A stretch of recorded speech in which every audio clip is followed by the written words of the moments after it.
We all know that there are significant number of bacteria and fungi present in the soil which causes diseases in the plant, especially those bacteria and the fungi which attack the root system of the plant. Similarly, also those bacteria and fungi which cause the wilt diseases are live in the soil. So how we can isolate from the soil?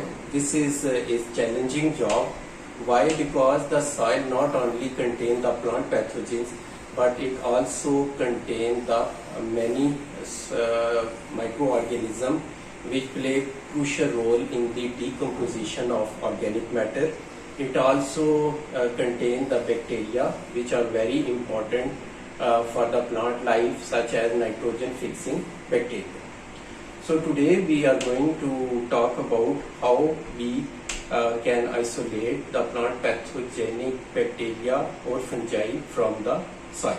In case of serial dilution method, we use different concentration, and we first of all put 9 ml of water in the test tubes, and in the test tube number 1 we add 1 gram of soil in it, so while the rest of the tubes just contain the water.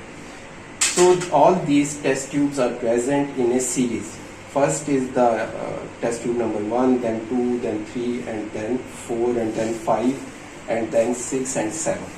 So most common in case of fungi, we use the test tube material from the test tube 3 to 5, while in case of bacteria, if we are going to isolate it, then we use the concentration or this dilution present from 5 to 7.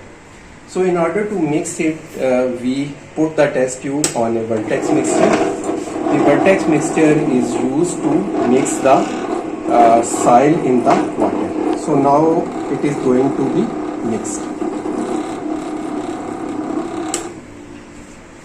Start. So once it is mixed, we just take 1 ml of the dilution from the test tube number 1 with the help of micropipette. So this dilution is known as 10 raised to power minus 1. And now we are going to add it in a test tube number 2. So now we add it into the test tube number 2. Remember that this is taken from test tube number 1, and now the dilution is 10 raised to power minus 2. Again vertex it.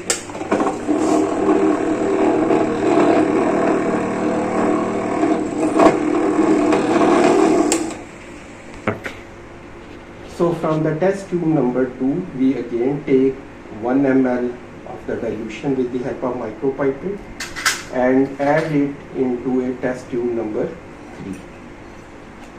Again the same procedure is repeated. It is mixed with the help of vertex mixer. So from the test tube number 3, we again take the 1 ml and add it into another test tube number 4. So this is in continuity. That is why this method is known as serial dilution method. And again mix it. So we again going to pick another ml of 1 ml and put it into test tube number 5 and again mix it.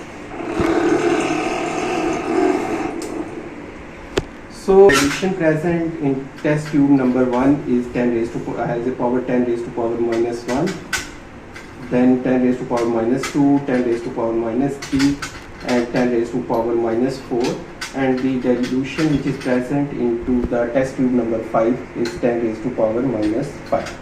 So this method is known as serial dilution method.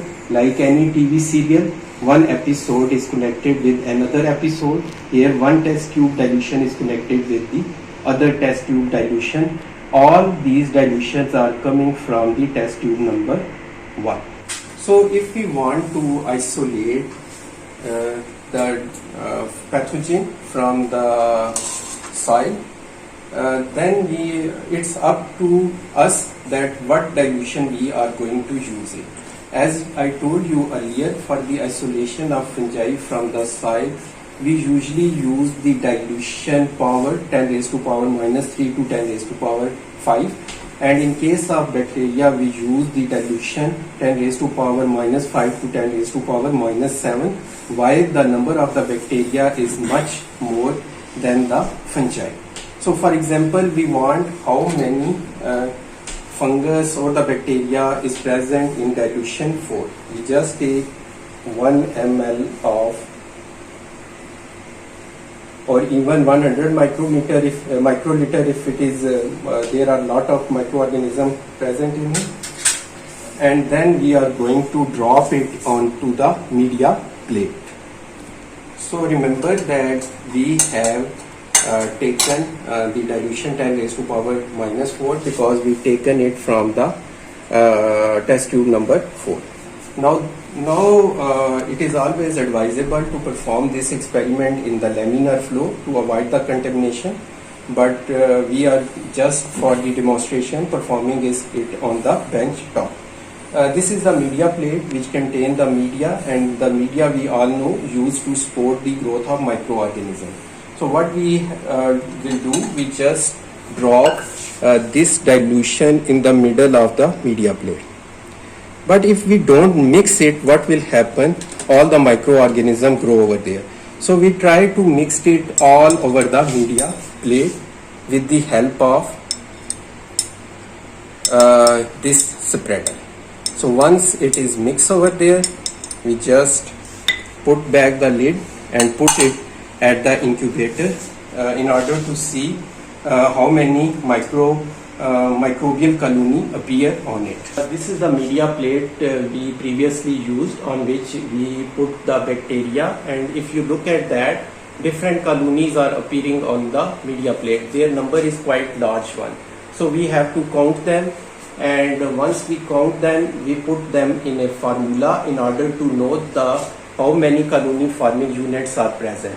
The colony forming units tell us how many living bacteria are present in the soil, and through formula we actually calculate it.